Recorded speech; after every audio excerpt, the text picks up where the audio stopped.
لمشفري. الولد اسمه عبد الرحمن.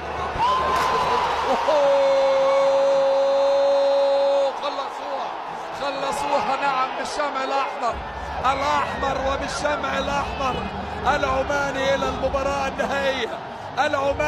المباراة النهائية. صدق أو لا تصدق، عليك أن تصدق، فهو فريق محترم، هو فريق كبير، هو فريق عظيم، هو فريق يمتلك أدوات كبيرة من اللياقة البدنية، من الروح والإصرار والتحدي، من المهارات، بقيادة كوتش عظيم هو رشيد جابر. أي إصرار وأي تحدي، العماني يقول ما في حد يأدي، ويكرر انتصاراته على الأخضر. يا عيني يا عيني يا عيني يا عيني، رمية تماس تاريخية، ادي التكتيك يلي اتحرمتم منه.